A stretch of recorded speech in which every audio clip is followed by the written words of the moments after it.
E os discípulos ficaram depois, quando ele foi assunto aos céus, quando ele foi elevado às alturas, os discípulos viram isso com seus próprios olhos e estavam numa atitude contemplativa, diante do Cristo, diante da glória, diante daquele que for agora elevado aos céus. E os anjos se aproximaram, 2 seres angelicais, e perguntaram: por que vocês estão olhando para cima? Por que vocês estão numa atitude de pura e mera contemplação? Este mesmo que viste subir retornará do mesmo modo que foi visto subindo sobre as nuvens do céu, como um relâmpago que sai do Oriente e se mostra no Ocidente. Todo olho verá, toda língua confessará que Jesus Cristo é o Senhor. Ele virá em grande poder e glória. Não é uma vinda invisível, não é uma vinda secreta, não é uma vinda para uma elite, não é uma vinda para um grupo, é uma vinda celestial, universal, para toda a terra.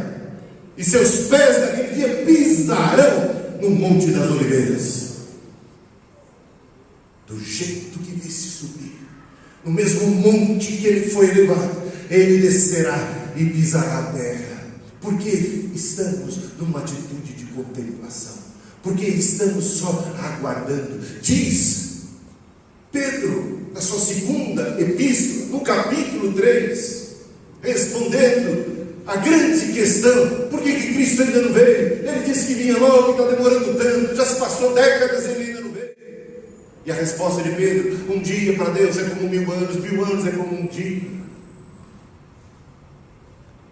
Deus não retarda a sua promessa. Se ela parece demorar-se a cumprir, é por conta da sua longanimidade, é por conta da sua bondade, é por conta da sua paciência. É lá que lemos que o desejo de Deus é que todos sejam salvos. O desejo de Deus é que todos sejam salvos. Por conta do seu desejo de ver mais e mais pessoas salvas, é que Ele ainda não veio. Quer conceder mais oportunidade, até no meio das pragas. Quando vieram as pragas do Egito, cada uma delas veio de maneira paulatina, e era para despertar, era para quebrantar o coração de Faraó, o coração do povo. Mas muitos se endureceram, e muitos se endurecerão à medida que os sinais acontecem. E a gente tem uma missão. Ele diz, segundo Pedro capítulo 3, Pedro conclui dizendo assim: é por conta da longanimidade. Ele não quer que ninguém se perca, que todos cheguem ao conhecimento da salvação, da glória do Cristo. E aí ele diz: tendo tais promessas, sabe o que nós temos que fazer? Aguardamos, ele diz. Aguardar devemos, esperar devemos, mas ele diz outra coisa: apressamos, aguardemos e apressemos a segunda vida. Como é que a gente pode apressar? Bom, ouvimos que o último sinal é: esse evangelho do reino será pregado para testemunhar a todas as nações, e então virá o fim. Bem, esse evangelho do reino só pode ser pregado pela igreja que recebeu essa incumbência.